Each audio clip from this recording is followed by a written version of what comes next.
Hello, my dear students. Welcome to our channel. I am Avipsha Mohanty, your chemistry mentor. बच्चों, आज से channel पे chemistry का class 11 का सीरीज स्टार्ट होने जा रहा है।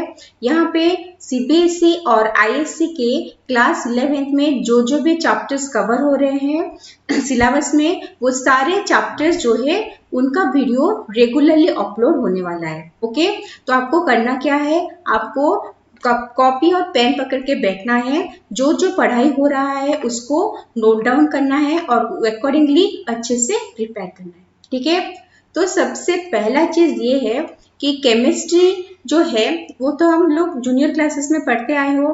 तो केमिस्ट्री क्या होता है, जो केमिकल चेंजेस होता है सराउंडिंग में, एक या उससे ज्यादा सब्सटेंस जो है वो रिएक्ट करते हैं, चेंज होते हैं, उनमें कुछ फिजिकल चेंजेस हो सकते हैं, केमिकल चेंजेस हो सकते हैं। चेंजेस होने के बाद न्यू सब्सटेंस का फॉर्मेशन होता है। ये सारा चीज जो है वो है केमिस्ट्री। हमारे डे टू डे लाइफ में हम बहुत से चीजें हैं जो केमिस्ट्री का पार्ट है। काफी सारे रिएक्शंस जो है हमारे बॉडी के अंदर हो रहा है, हमारे सराउंडिंग में हो रहा है, वो सब जो है वो केमिस्ट्री में इंक्लूडेड है। तो केमिस्ट्री में सबसे जो पहला चीज है वो है मैटर। जो भी जूनियर क्लासेस में पढ़ते आए हो, मैटर क्या होता है, anything that has mass and occupy space is called mass, is called matter. तो कोई भी सब्सटेंस जिसका क्या होता है, कुछ मास वो ऑक्यूपाई करता है, उसका कुछ वॉल्यूम होता है, ठीक है, वो कुछ स्पेस ऑक्यूपाई करता है, उसका मास रहता है, उसी चीज को हम बोलते हैं मैटर। और मैटर के जो क्लासिफिकेशन है वो भी जूनियर क्लासेस में पढ़ते आए हो। तो 9-10 तक काफी केमिस्ट्री पढ़ चुके हो, 11-12 में उसी चैप्टर का कुछ एडवांस पढ़ने वाले हो और कुछ नए चैप्टर्स भी वहां पे ऐड होने वाले हैं। ओके, तो यहाँ पे जो भी पढ़ने वाले हो केमिस्ट्री में 11 एंड 12 में, वो केमिस्ट्री का 3 ब्रांचेस है। Okay, physical chemistry, inorganic chemistry, organic chemistry. तो हमें करना क्या है, सबसे पहले हम ये करेंगे कि जो फिजिकल, इनऑर्गेनिक, ऑर्गेनिक, ये जो ब्रांचेस ऑफ केमिस्ट्री है उनमें क्लास 11 के कौन कौन से चैप्टर इंक्लूडेड है, पहले उसको देखेंगे, फिर हम आज पढ़ाई का स्टार्ट करेंगे। ओके, सबसे पहला जो है वो है हमारा फिजिकल केमिस्ट्री। तो क्लास 11 में फिजिकल केमिस्ट्री में क्या क्या चैप्टर्स कवर हो रहे हैं। सबसे पहला चैप्टर है some basic concept of chemistry, then states of matter, structure of atom, chemical bonding, thermodynamics, chemical equilibrium and redox reaction. Okay, तो देखो बच्चों, ये जो फिजिकल केमिस्ट्री के जो चैप्टर्स होते हैं उनमें से न्यूमेरिकल्स आते हैं। चैप्टर्स को अच्छे से पढ़ना है, मतलब अच्छे से समझना है, उसको पढ़ना है, याद रखना है और उसके साथ हमें क्वेश्चंस प्रैक्टिस करना है। जो न्यूमेरिकल्स आते हैं वो न्यूमेरिकल्स जो है फिजिकल केमिस्ट्री के क्वेश्चन से ही आते हैं ज्यादा। ओके, तो ये हो गया हमारा फिजिकल केमिस्ट्री। जो नेक्स्ट पार्ट है वो है ऑर्गेनिक केमिस्ट्री। ऑर्गेनिक केमिस्ट्री में 11th में है जनरल ऑर्गेनिक केमिस्ट्री, जिसमें ऑर्गेनिक केमिस्ट्री क्या होता है, ऑर्गेनिक कंपाउंड्स क्या होते हैं, उनके जो प्रॉपर्टीज है क्या क्या होते हैं, उनमें जो चेंजेस है वो कैसे क्या होते हैं, उनका मैकेनिज्म क्या है, वो सारा चीज हम पढ़ेंगे। और है हाइड्रोकार्बन्स। हाइड्रोकार्बन्स में हम अल्केन, अल्किन, अल्काइन जो है 3 हाइड्रोकार्बन, उनका इन डिटेल पढ़ने वाले हैं। मतलब मेथड ऑफ प्रिपरेशन, प्रॉपर्टीज, जो फिजिकल प्रॉपर्टीज, केमिकल प्रॉपर्टीज, ये सब। ओके, और मतलब उनका यूजेस क्या है, काफी सारी चीजें हम वहाँ पे कवर करने वाले हैं। उसके नेक्स्ट आएगा हमारा इनऑर्गेनिक केमिस्ट्री। इनऑर्गेनिक केमिस्ट्री में और एक बात, ऑर्गेनिक केमिस्ट्री में हमें क्या करना है, इन डिटेल सब चीज पढ़ना है और उसके जो रिएक्शंस होते हैं, रिएक्शंस को अच्छे से समझना है कि कौन सा कंपाउंड है वो किस कंपाउंड के साथ जब कांटेक्ट में आता है उनमें कैसे रिएक्शंस होते हैं, कैसे क्या चीज चेंज होता है, मतलब उसके मैकेनिज्म को समझना होगा। अगर ऑर्गेनिक में मैकेनिज्म को अच्छे से समझ गए तो क्या होगा ना, कोई भी रिएक्शन रहेगा, कोई भी कंपाउंड का किसी के साथ भी रिएक्शन करना पड़ेगा, हम इजीली प्रोडक्ट को निकाल सकते हैं। ओके, सो वहां पे रिएक्शन का प्रैक्टिस करना है। ओके, नेक्स्ट है इनऑर्गेनिक केमिस्ट्री। इनऑर्गेनिक केमिस्ट्री क्या है? इनऑर्गेनिक केमिस्ट्री के अंदर हम कौन कौन से चैप्टर पढ़ने वाले हैं? Periodic classification of elements, hydrogen, S block elements, P block elements and environmental chemistry. देखो बच्चों, बेसिकली जो इनऑर्गेनिक केमिस्ट्री होता है वो एक थ्योरेटिकल चैप्टर्स होता है। ओके, तो उसमें क्या है, काफी सारी चीजें हैं जो हमें पढ़ के याद रखना है काफी सारे रिएक्शंस है जिसको हमें याद रखना है। ओके, तो ये हम इनऑर्गेनिक में पढ़ेंगे। आज हम क्या करने वाले हैं? आज हम एक नया चैप्टर 11 का स्टार्ट करने वाले हैं जिसका नाम है some basic concept of chemistry. Some basic concept of chemistry में केमिस्ट्री के जो बेसिक कॉन्सेप्ट है, जो भी जूनियर क्लासेस में पढ़ते आए हो, वो थोड़ा बहुत रिवाइज होता है। तो बेसिक कॉन्सेप्ट का जो सबसे इंपॉर्टेंट पोर्शन है वो है हमारा मोल कॉन्सेप्ट। ओके, तो मोल कॉन्सेप्ट में कॉन्सेप्ट से बहुत ज्यादा क्वेश्चंस आते हैं हमारे बोर्ड के एग्जाम में भी और कॉम्पिटेटिव में भी। ठीक है, तो यहाँ पे हमें क्या करना है, चीजों को अच्छे से समझना है क्योंकि ये फिजिकल केमिस्ट्री का पार्ट है, काफी सारे न्यूमेरिकल्स इसमें प्रैक्टिस करना है। तो पहले तो हम मोल कॉन्सेप्ट पढ़ेंगे और उसके बाद काफी चीजें हैं जैसे परसेंटेज कैलकुलेशन हो गया और हमारा स्टोचियोमेट्रिक कैलकुलेशन हो गया, एम्पिरिकल फॉर्मूला, ये सारी चीजें हैं जिनको हम 1 बाय 1 कवर करेंगे। तो सबसे पहला चीज जो हम कवर करने वाले हैं वो है हमारा मोल कॉन्सेप्ट। तो मोल कॉन्सेप्ट में काफी न्यूमेरिकल सॉल्व करने पड़ते हैं। तो न्यूमेरिकल सॉल्व करने के लिए हमें कुछ बेसिक चीजों का पता होना जरूरी है। ओके, हो सकता है कि ये चीजें आपने पहले से एडवांस में प्रिपेयर कर लिया हो। अगर प्रिपेयर कर लिए हो then it's okay, very good thing. अगर प्रिपेयर नहीं किए हो तो भी कोई बात नहीं, हम उसको अभी यहाँ पे पढ़ने वाले हैं। ठीक है, तो सबसे पहले हम क्या करेंगे ना, मोल कॉन्सेप्ट में कुछ जो बेसिक टर्म्स यूज होते हैं उन चीजों को हम समझने की कोशिश करेंगे। आज के क्लास में जितना भी होगा बेसिक कॉन्सेप्ट है मोल के लिए वो कवर कर लेंगे। नेक्स्ट क्लास से हम क्या करेंगे ना, नेक्स्ट क्लास से हम न्यूमेरिकल सॉल्व करेंगे।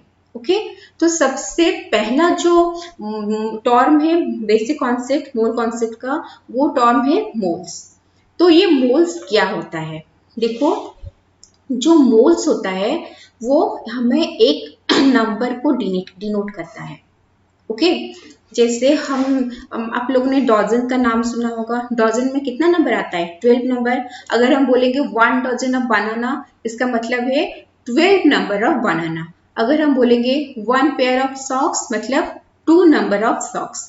जैसे पेयर 2 नंबर को डिनोट करता है, डजन 12 नंबर को डिनोट करता है। साइमल्टेनियसली जो मोल टर्म है वो एक नंबर को डिनोट करता है, जिस नंबर जो है वो क्या है 6.022 into 10 to the power 23। Okay, तो ये है हमारा मोल। 1 मोल मतलब 6.022 into 10 to the power 23 number of particles. Okay, तो चीज क्या हो गया? चीज हो गया कि 6.022 इंटू 10 टू द पावर 23, ये एक कुछ ज्यादा बड़ा नंबर नहीं हो जा रहा है, बड़ा ही नंबर है। तो इतना बड़ा नंबर का हम करने वाले क्या है? जैसे अगर हमें कुछ सामान खरीदना होगा, हम क्या बोलेंगे, मान लो 1 kg शुगर दे दो, 2 kg आटा दे दो, ऐसा हम बोलेंगे। और 6.022 इंटू 10 टू पावर 23 एक बहुत बड़ा नंबर है। ये नंबर का हम यूज कहाँ करेंगे? ये नंबर यूज कहाँ होगा? हम ये नहीं बोल सकते कि हमें अच्छा, और एक चीज है कि ये जो नंबर है इसको बोला जाता है एवोगाड्रोस नंबर। ओके, क्या बोलेंगे? एवोगाड्रोस नंबर, जिसको डिनोट किया जाता है आइदर n नॉट से और Na से। ओके, n में भी डिनोट कर सकते हो। तो ये जो बड़ा सा नंबर है एवोगाड्रोस नंबर, हम उसका यूज कहाँ करेंगे? अगर हम बोलेंगे कि एवोगाड्रोस नंबर ऑफ साइकिल्स, इसका मतलब क्या है? इसका मतलब शायद इंडिया में जितना भी साइकिल कंपनी है उनका साइकिल को सब ऐड कर देंगे तो भी पता नहीं इतना नंबर होगा कि नहीं होगा। अगर हम बोलेंगे एवोगाड्रोस नंबर ऑफ बुक्स, मतलब इंडिया का सारा बुक्स अगर ऐड कर लेंगे तो भी इतना नंबर होगा कि नहीं होगा, नहीं पता। तो इतना बड़ा नंबर को हम डील कैसे करेंगे? हम डील क्यों करेंगे? हमें तो इंडिया का सारा बुक नहीं खरीदना है, हमें तो इंडिया का सारा साइकिल के साथ कुछ मतलब है नहीं। ये नंबर हम यूज कहाँ करेंगे? ये नंबर हम यूज करेंगे फॉर सब एटॉमिक पार्टिकल्स। ओके, कहाँ यूज करेंगे? For counting denoting number of सब एटॉमिक पार्टिकल्स। तो ये सब एटॉमिक पार्टिकल्स क्या होता है? हमें एटॉम पता है, एटॉम में काफी सारे छोटे छोटे सब होते हैं, उसके अंदर और छोटे छोटे पार्टिकल्स होते हैं, उसको हम बोलते हैं सब एटॉमिक पार्टिकल्स। तो सब एटॉमिक पार्टिकल्स जो है वो बहुत टाइप के होते हैं। तो मेनली हम जिसके बारे में पढ़ रहे हैं, 11 में पढ़ेंगे, 12 में पढ़ेंगे, वो सब क्या है? Protons, electrons and neutrons. Okay, तो ये जो है प्रोटॉन, इलेक्ट्रॉन और न्यूट्रॉन, बेसिकली इन तीनों के बारे में हम पढ़ने वाले हैं। इन्हीं को हम सब एटॉमिक पार्टिकल्स बोलते हैं। और ये जो एवोगाड्रोस नंबर है 1 मोल जो है, वो टर्म हम इन प्रोटॉन, इलेक्ट्रॉन, न्यूट्रॉन, सब एटॉमिक पार्टिकल्स के बारे में, ओके, नंबर ऑफ एटम्स के बारे में और नंबर ऑफ मॉलिक्यूल्स के बारे में जब बात करेंगे तभी हम यूज करेंगे। ठीक है, तो छोटे छोटे पार्टिकल्स के लिए यूज करेंगे। हमें पता है कि एक एटम बहुत ही छोटा होता है और सब एटॉमिक पार्टिकल्स से उनका साइज तो और ज्यादा छोटा हो गया, और उनका सिर्फ साइज छोटा नहीं है, उनका नंबर जो है वो बहुत ज्यादा है। ओके, तो उनके कैलकुलेशन के लिए हम ये मोल वाला टर्म जो है वो यूज करने वाले हैं। क्लियर? ओके, तो इसको नोट बना लो, आइडर स्क्रीनशॉट ले लो या फिर वीडियो को पॉज करके इसको लिख लो।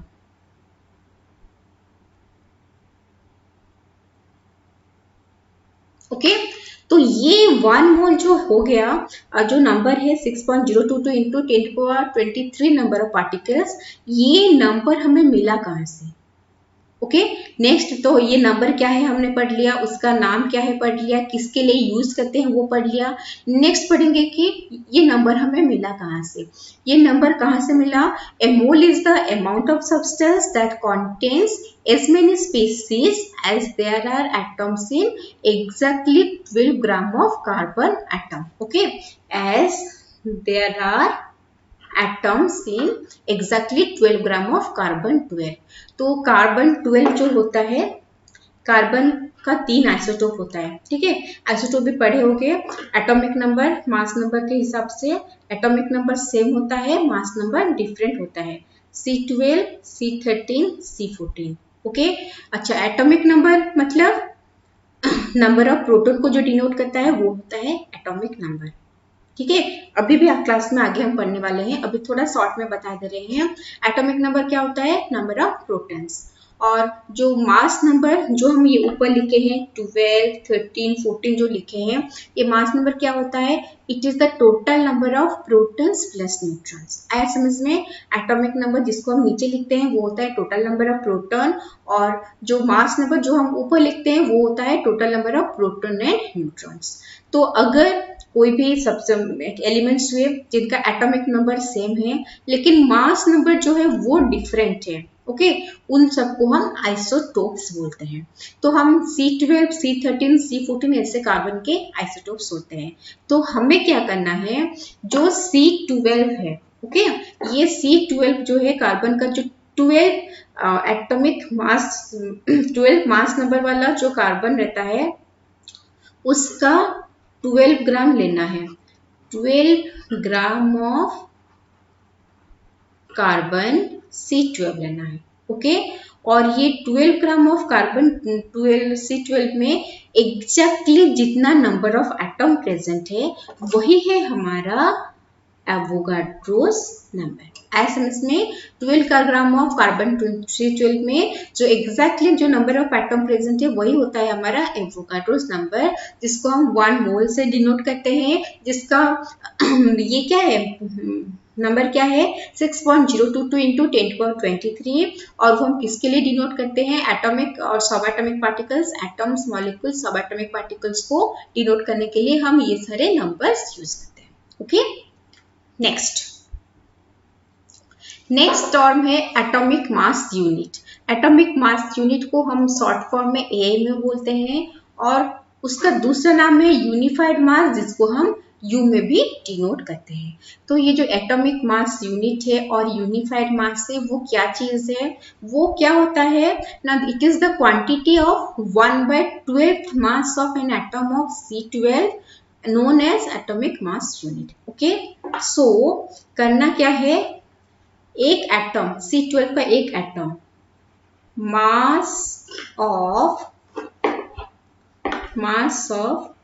1 एटम ऑफ C12, कार्बन का जो 12 है 12 एटम वाला, उसी कार्बन का एक एटम का मास जो है उसका 1/12 पोर्शन जो है उसको हम बोलते हैं AMU, atomic mass unit. Okay, और उसको बोलेंगे U, यूनिफाइड मास। सो 1 AMU और 1U उसका वैल्यू क्या कितना होता है, उसका वैल्यू होता है 1.66 इंटू 10⁻⁻24 ग्राम। ओके, तो 1 AMU का मास कितना है 1.66 इंटू 10⁻⁻24 ग्राम। तो ये AMU का यूज हम कहाँ करेंगे, अभी जस्ट नेक्स्ट में हम पढ़ने वाले हैं, इसका स्क्रीनशॉट ले लो। ओवर।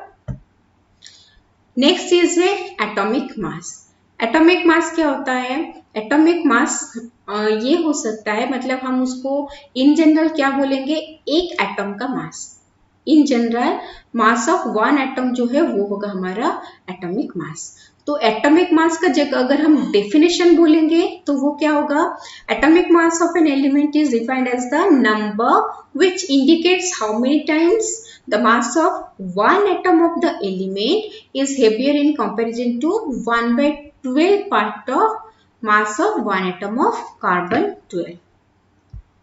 ओके, सो यहाँ क्या होने वाला है, अगर हमें एटॉमिक मास निकालना है, सो एटॉमिक मास वो क्या होता है, एटॉमिक मास होता है 1/12 इंटू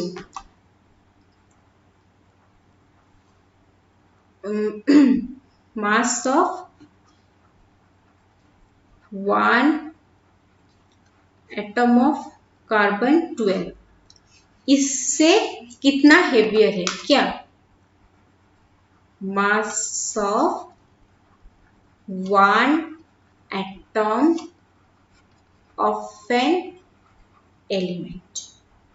ओके, कोई भी एलिमेंट का हमें एटॉमिक मास निकालना है, कैसे, वो क्या होता है, वो एक कंपैरिजन वैल्यू होता है कि मास of 1 atom of an element वो कितना हेवियर है, किससे ना 1/12 into mass of 1 atom of C12। और ये जो एटॉमिक मास से उसी को हम डिनोट करते हैं इन AMU और U, एटॉमिक मास यूनिट या फिर यूनिफाइड मास में हम उसे डिनोट करते हैं। ओके, सपोज हमें बोलना है कि हाइड्रोजन का एटॉमिक मास कितना है, तो हाइड्रोजन का एटॉमिक मास से 1 m। ओके, अगर हम बोलेंगे ऑक्सीजन, ऑक्सीजन का एटॉमिक मास क्या है, ऑक्सीजन का एटॉमिक मास होता है 16 m। अब क्या हम लेंगे, अब लेते हैं सपोज नाइट्रोजन। नाइट्रोजन का एटॉमिक मास क्या है, नाइट्रोजन का एटॉमिक मास का वैल्यू है 14 AMU। तो ये जो AMU हमने पढ़ा वो एटॉमिक मास होता है, और तो एटॉमिक मास को डिनोट करने के लिए हम इसको लेते हैं। ठीक है, 1 AMU वो कितना होता है, हमने पढ़ा है अभी, 1 AMU इक्वल टू 1.66 इंटू 10⁻⁻24 ग्राम। तो हाइड्रोजन का मास क्या है 1 AMU। ओके, ऑक्सीजन का मास है 16 AMU, नाइट्रोजन का मास है 14 AMU। तो या 1 AMU मतलब हम यहाँ पे लिख सकते हैं, अगर हम उसको ग्राम में कॉन्वर्ट करके लिखना चाहें तो 1.66 इंटू 10⁻24 ग्राम, ऑक्सीजन का 16 इंटू 10⁻24 ग्राम, नाइट्रोजन का 16 इंटू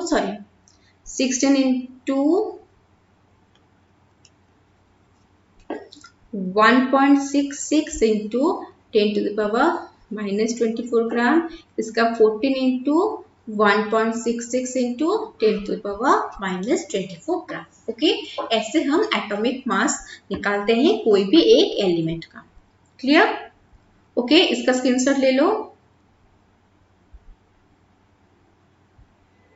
नेक्स्ट है ग्राम एटॉमिक मास। ग्राम एटॉमिक मास क्या होता है? एटॉमिक मास क्या होता है? Mass of one atom of an element हम बोल सकते हैं, ठीक है।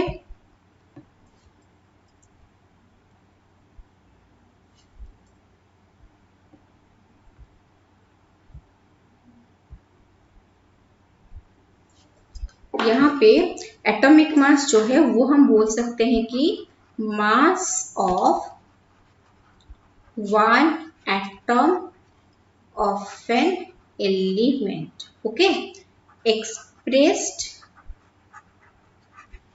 इन AMU, ओके।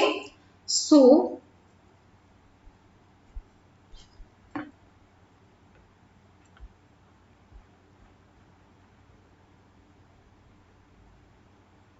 नेक्स्ट है ग्राम एटॉमिक मास। ग्राम एटॉमिक मास क्या है? ग्राम एटॉमिक मास है, एटॉमिक मास था mass of one atom of an element. Gram atomic mass क्या है? Mass of one mole atom of an element. Atomic mass था one atom of an element, और gram atomic mass क्या बन गया? Mass of one mole atom of an element, okay. तो ये क्या होता है? Mass of one mole of atom of an element expressed in gram. Suppose हमने क्या किया, हमें निकालना है, वहां पे हम ऑक्सीजन का निकाले थे, नाइट्रोजन का निकाले थे, हाइड्रोजन का निकाले थे। सपोज हम बोलेंगे हाइड्रोजन का हमें ग्राम एटॉमिक मास निकालना है, ओके। हाइड्रोजन का एटॉमिक मास कितना था? 1 AMU। अगर हम उसे ग्राम में मतलब उस 1 AMU कितना होता है? 1.66 इंटू 10⁻⁻24 ग्राम होता है हाइड्रोजन का एक, ठीक है, एटॉमिक मास का। अगर हम बोलेंगे ग्राम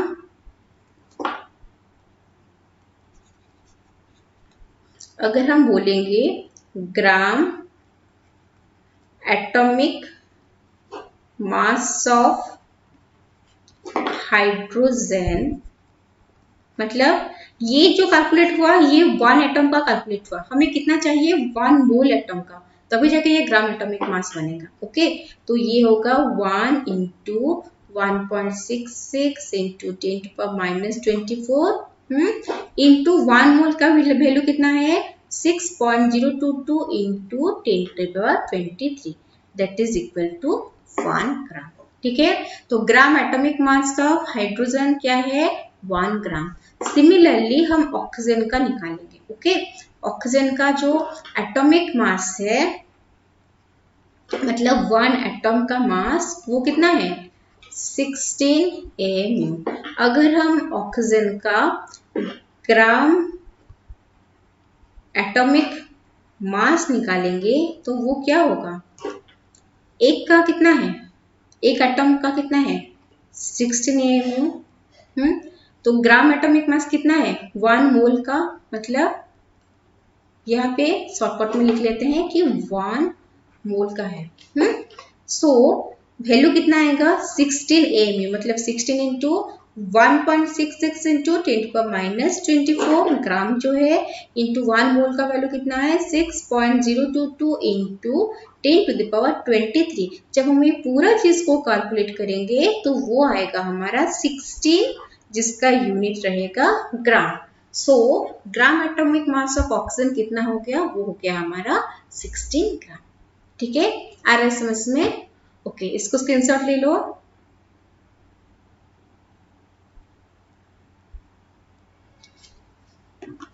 तो यहाँ पे हम और एक चीज भी लिख सकते हैं कि 1 AMU जो है वो कैसे निकला है, उसका वैल्यू वो होता है 1/n0, मतलब 1/एवोगाड्रोस नंबर जो है, ठीक है, वो होता है 1 AMU। क्लियर? नेक्स्ट हम पढ़ने वाले हैं मॉलिक्यूलर मास। मॉलिक्यूलर मास क्या होता है? Molecular mass is the number which indicates how many times one molecule of a substance is heavier in comparison to 1/12 of the mass of one atom of carbon 12। Exactly वैसे जैसे हमने atomic mass में पढ़ा था। Atomic mass में क्या था? एक एलिमेंट का एक atom 1/12 of 1 atom of carbon C12 से कितना हेवियर है वही उसका एटॉमिक मास होता था। मॉलिक्यूलर मास में भी हम वही करेंगे। हमारा जो स्टैंडर्ड है वो फिक्स्ड है, ठीक है। वो स्टैंडर्ड क्या है, वो जो स्टैंडर्ड है वो है 1/12 into mass of 1 atom of carbon 12, ठीक है। ये है हमारा स्टैंडर्ड। ये उसको हमने रेफरेंस ले लिया है, ठीक है। इसको हमने रेफरेंस लिया है और इसको रेफरेंस मान के ही हमने एटॉमिक मास जो है वो रिलेटिव एटॉमिक मास हमने निकाला था, क्योंकि हम एक रेफरेंस के हिसाब से कंपैरिजन करके निकाल रहे हैं।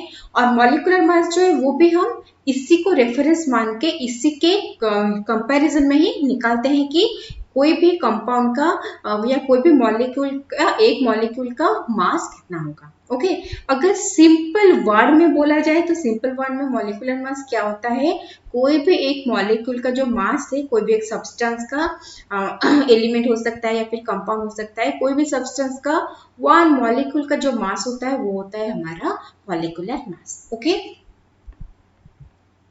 नेक्स्ट है कि मॉलिक्यूलर मास हमें कैलकुलेट कैसे करना है। सब्सटेंस का कैलकुलेट करते हैं, एलिमेंट हो सकता है या फिर कंपाउंड हो सकता है। हमें पता है कि जो ऑक्सीजन का एटॉमिक मास होता है, एटॉमिक मास वो होता है हमारा 16। तो अगर हमें O2 क्या है, O मतलब ऑक्सीजन एटम, O2 मतलब ऑक्सीजन मॉलिक्यूल। तो ऑक्सीजन मॉलिक्यूल का अगर हम मास निकालेंगे तो वो क्या होगा, वो होगा हमारा 1 है, 1 ऑक्सीजन एटम का है 16 और 2 का क्या होगा 32, ठीक है। तो ये जो 32 है वो एक्चुअली में कैसे निकला है, वो निकला है जो हमारा मॉलिक्यूलर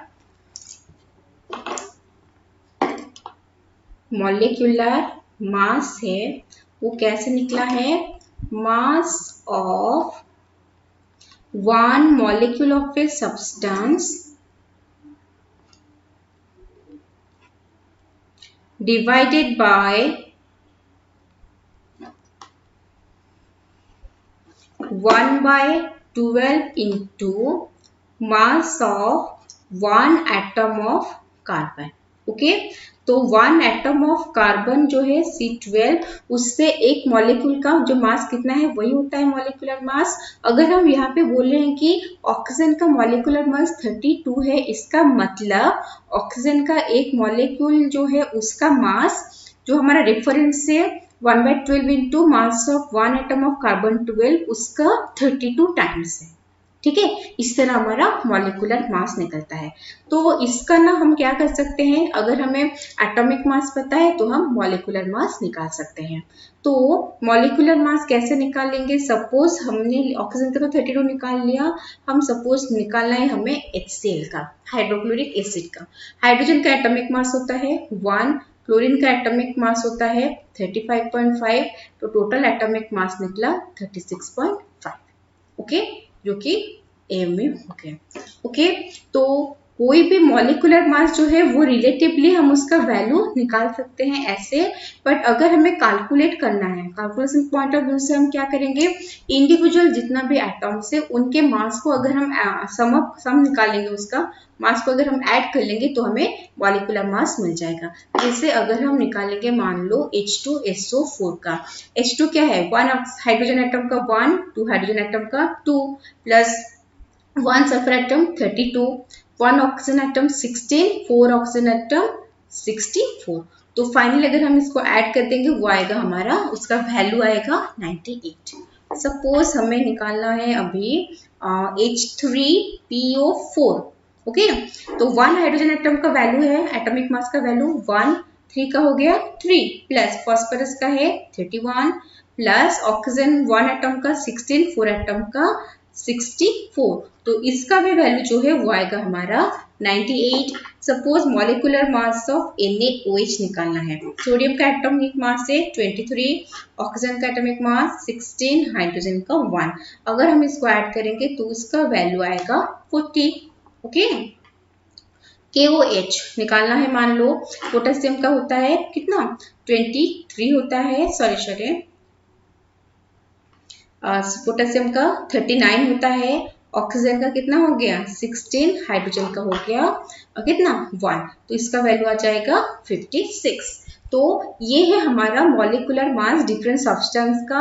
हमें निकालना कैसे है, इसको रिलेटिव मास के कंपैरिजन में निकालते हैं, कैलकुलेशन में निकालना है। मॉलिक्यूल में जो जो भी एटम्स है उनका जो एटॉमिक मास है उससे ऐड करने से इसका वैल्यू हमें मिल जाएगा। ओके, आए समझ में कैसे हो रहा है? ओके, लिख लो इसे। नेक्स्ट है ग्राम मॉलिक्यूलर मास। ग्राम एटॉमिक मास क्या था? 1 मोल ऑफ एटम, कोई भी एलिमेंट का, उसका जो मास अगर हम उसको ग्राम में एक्सप्रेस करते हैं तो वो होता है हमारा gram atomic mass. Similarly gram molecular mass क्या है? ग्राम मॉलिक्यूलर मास भी वही है, mass of 1 mole of the molecule. Okay, mass of 1 mole of the molecule expressed in gram. So जैसे क्या करना है हमें, मॉलिक्यूलर मास सपोज निकालना है किसी का, हमें पता है लास्ट में निकाले थे HCl का वैल्यू निकाले थे 1 plus 35.5 that is equal to 36.5 AMU। ये क्या है? ये है 1 मॉलिक्यूल ऑफ HCl का जो मास है वो है 36.5 AMU। ये है मास ऑफ 1 मॉलिक्यूल जो है वो है 36.5 AMU।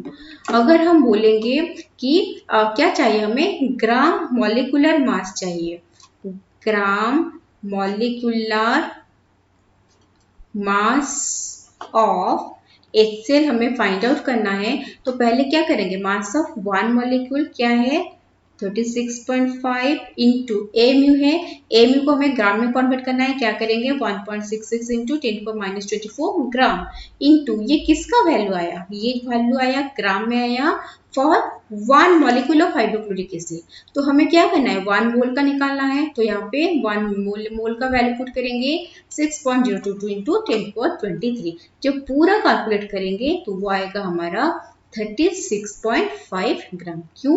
क्योंकि ये जो है हमारा AMU का value 1.66 into 10⁻24 and 6.022 into 10⁻23 and not का वैल्यू, ये दोनों का वैल्यू जो मल्टीप्लाई करेंगे इनका प्रोडक्ट 1 आता है। ओके, सो जो हम ऐड करते हैं वही उतना ग्राम हम लिख सकते हैं। जैसे हम अगर बोलेंगे कि ग्राम molecular mass of H2SO4 हमने लास्ट पेज में कैलकुलेट किया था, लास्ट स्लाइड में वैल्यू आ रहा था 98, तो ग्राम में क्या बनेगा वो ऐसे ही कैलकुलेट करना है हमें जैसे हमने HCl का किया, तो वैल्यू आएगा 98 ग्राम। अगर हम बोलेंगे ग्राम molecular mass of H3PO4 phosphoric acid, तो वो भी आएगा हमारा 98 ग्राम। अगर हम बोलेंगे ग्राम molecular mass of sodium hydroxide, वहां पे निकाले थे लास्ट स्लाइड में वैल्यू 40 आया था, तो वो होगा हमारा 40 ग्राम। ओके, तो ऐसे ना देखो बच्चों, ऐसे हम अगर करते जाएंगे, काफी सारे क्वेश्चंस करते जाएंगे, तो धीरे धीरे ना हमें मॉलिक्यूलर मास जो है कोई कोई कंपाउंड का पूरा अच्छे से याद रह जाएगा, मतलब हमें कैलकुलेट करने का जरूरत भी नहीं आएगा, वो पूरा मुंह में आ जाएगा। ठीक है, इसके लिए थोड़ा प्रैक्टिस चाहिए। हो गया, तो इस तरह हम निकालते हैं ग्राम। नेक्स्ट हमें क्या करना है, नेक्स्ट हमें कुछ चीजों के बारे में जानना है, जैसे है हमारे फंडामेंटल पार्टिकल्स। ओके, ये फंडामेंटल पार्टिकल्स क्या होते हैं? जो फंडामेंटल पार्टिकल्स होते हैं वो जो सब एटॉमिक पार्टिकल्स हमने पढ़ा है, इलेक्ट्रॉन्स, प्रोटॉन्स एंड न्यूट्रॉन्स होते हैं। तो ये इलेक्ट्रॉन, प्रोटॉन और न्यूट्रॉन्स के बारे में हम इन डिटेल बाद में पढ़ेंगे एटॉमिक स्ट्रक्चर चैप्टर में। तो अभी के लिए जितना इंफॉर्मेशन चाहिए सब सिर्फ हम वही करेंगे। पहले हम देखेंगे कि इनका मास क्या है। जो इलेक्ट्रॉन का मास है वो है 9.1 इंटू 10⁻31 kg। ओके, जो प्रोटॉन का मास है वो है 1.672 इंटू 10⁻24 kg। न्यूट्रॉन का मास जो है वो है 1.675 इंटू 10⁻27 kg। ठीक है, तो ये हो गया इलेक्ट्रॉन, प्रोटॉन और न्यूट्रॉन के मास। इसके मास को इनपुट करके इसके रिलेटेड भी क्वेश्चंस आते हैं। ठीक है, ये हो गया मास का। नेक्स्ट है कमिंग टू चार्ज। जो रिलेटिव चार्ज होता है, ठीक है। जो रिलेटिव चार्ज होता है वो होता है इलेक्ट्रॉन का हम रिलेटिव चार्ज -1 लेते हैं, प्रोटॉन का जो रिलेटिव चार्ज है हम +1 लेते हैं। मतलब एक इलेक्ट्रॉन के चार्ज को -1 बोलते हैं, एक प्रोटॉन के चार्ज को +1 बोलते हैं, और न्यूट्रॉन के जो चार्ज है वो हमेशा 0 है, वो एक न्यूट्रल है। तो एग्जैक्टली जो चार्ज का वैल्यू है वो क्या है, 1.6 इंटू 10⁻⁻19 कूलम। नेगेटिव में है इलेक्ट्रॉन के लिए 1.6 इंटू 10⁻⁻19 कूलम, पॉजिटिव में है प्रोटॉन के लिए, और न्यूट्रॉन का ये 0 ही है। ठीक है, तो ये हो गया हमारा चार्ज के बारे में कुछ बातें।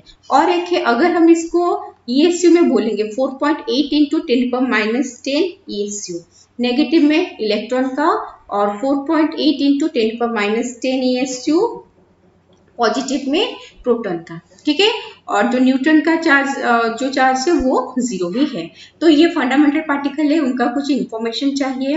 नेक्स्ट चीज है एटॉमिक नंबर क्या होता है, मास नंबर क्या होता है। ठीक है, एटॉमिक नंबर क्या होता है, एटॉमिक नंबर वो होता है हमारा number of proton present in a species. It is the number of proton present in a species।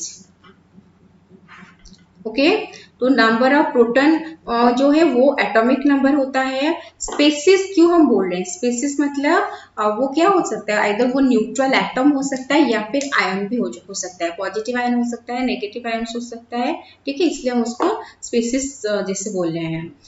Next है हमारा मास नंबर।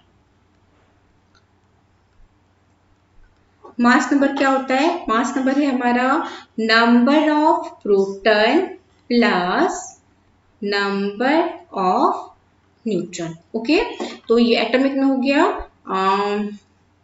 इसको लिखते हैं इन एन एटम, एटम में होता है। एटॉमिक नंबर जो है वो तो प्रोटॉन का नंबर है, वो तो चेंज नहीं होता। ठीक है, और मास नंबर जो है वो number of proton plus number of neutron है।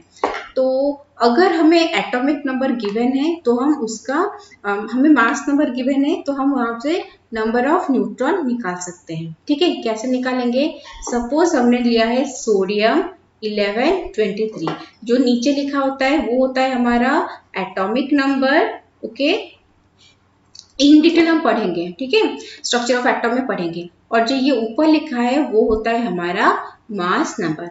इसका मतलब सोडियम में नंबर ऑफ प्रोटॉन कितना है, नंबर ऑफ प्रोटॉन कितना है, नंबर ऑफ प्रोटॉन जो है वो है हमारा कितना, नीचे जो लिखा है एटॉमिक नंबर वो है हमारा 11। नेक्स्ट है number of neutron. Number of neutron कैसे निकालोगे, ये जो ऊपर लिखा है 23 वो होता है हमारा मास नंबर, मतलब number of proton plus number of neutron. अगर नंबर ऑफ प्रोटॉन 11 है, टोटल नंबर ऑफ प्रोटॉन और न्यूट्रॉन जो है वो 23 है, तो हमारा नंबर ऑफ न्यूट्रॉन कितने कैसे निकलेगा, 23 minus 11 that is equal to 12। Okay, इस तरह हमें वैल्यू निकालना है। तो आ रहा है समझ में, चलो इसको लिख लो। ओके, नेक्स्ट सपोज हमने लिया है मैग्नीशियम, नीचे 12 होता है ऊपर 24 होता है। सो नंबर ऑफ प्रोटॉन वो कितना होता है, नंबर ऑफ प्रोटॉन तो 12 है, नंबर ऑफ न्यूट्रॉन कितना होगा, ये है हमारा मास नंबर जो नंबर ऑफ प्रोटॉन और न्यूट्रॉन को मिला के है, that is 24 minus 12 equal to 12। तो एटॉमिक नंबर मास नंबर से हम क्या कर सकते हैं, नंबर ऑफ प्रोटॉन और नंबर ऑफ न्यूट्रॉन कैलकुलेट कर सकते हैं। ठीक है, तो ये तो हो गया हमारा क्या है, एक न्यूट्रल एटम के बारे में। हो सकता है कि हमें नंबर ऑफ इलेक्ट्रॉन भी कैलकुलेट करना पड़े। ठीक है, सपोज नंबर ऑफ इलेक्ट्रॉन हम कैसे कैलकुलेट करते हैं, नंबर ऑफ इलेक्ट्रॉन वो कैलकुलेट कैसे करता है, in general number of proton equal to number of electrons. Okay, in a neutral atom, अगर हम कोई भी एक न्यूट्रल एटम लेते हैं तो उसमें क्या है, द नंबर ऑफ प्रोटॉन और नंबर ऑफ इलेक्ट्रॉन जो है उसका वैल्यू सेम रहता है। ठीक है, लेकिन अगर हम कोई स्पेसिस ले रहे हैं, मतलब चार्ज स्पेसिस ले रहे हैं, तो वो डिफर करेगा। ओके, जैसे वही देखो, मान लो सोडियम ले रहे थे, सोडियम में क्या है 11 इलेक्ट्रॉन होगा, 11 प्रोटॉन होगा, 11 न्यूट्रॉन होगा। ओके, तो नेक्स्ट है, ये एक न्यूट्रल एटम है। सपोज अभी हमने कर लिया Na+। Na+ का मतलब क्या है, एक पॉजिटिव चार्ज, एक नेगेटिव चार्ज जो है वो कम है, इसलिए Na+ बन गया। ठीक है, तो Na+ कैसे बनता है, अगर हम सोडियम से एक इलेक्ट्रॉन निकाल देंगे तो वो Na+ बनेगा। अगर हम मैग्नीशियम से 2 इलेक्ट्रॉन निकाल लेंगे तो वो Mg++ बनेगा। आ रहा है समझ में, उस तरह पढ़े हो इसको जूनियर क्लासेस में। ठीक है, तो Na+ में क्या होगा, नंबर ऑफ प्रोटॉन और न्यूट्रॉन कभी चेंज नहीं होता। न्यूट्रल एटम हो या चार्ज स्पेसिस, जो प्रोटॉन और न्यूट्रॉन का नंबर कभी भी चेंज नहीं होता। जो चीज चेंज होता है वो होता है नंबर ऑफ इलेक्ट्रॉन। सो यहाँ पे 11 प्रोटॉन जो है वो तो रहा, 11 न्यूट्रॉन, 12 न्यूट्रॉन है। सोडियम 11 23 है, 11 प्रोटॉन 12 न्यूट्रॉन। ठीक है, तो 12 न्यूट्रॉन है यहाँ पे। सोडियम का इलेक्ट्रॉन कितना है 11, Na+ मतलब 1 इलेक्ट्रॉन कम है, तो ये हो गया हमारा 10 electron. Okay, next magnesium, magnesium कितना है 12 24। तो यहाँ पे मैग्नीशियम में क्या होगा, जो एटॉमिक नंबर है वो है हमारा नंबर ऑफ प्रोटॉन और number of electron in a neutral atom. ठीक है, और 24 - 12 हो गया हमारा न्यूट्रॉन। अगर हमें Mg2+ करना है, जो भी स्पेसिस लो, ओके, पॉजिटिव नेगेटिव जो भी चार्ज स्पेसिस लो, नंबर ऑफ प्रोटॉन और न्यूट्रॉन सेम रहता है, 12 प्रोटॉन 12 न्यूट्रॉन। ओके, सो यहाँ पे और क्या करना है, इलेक्ट्रॉन।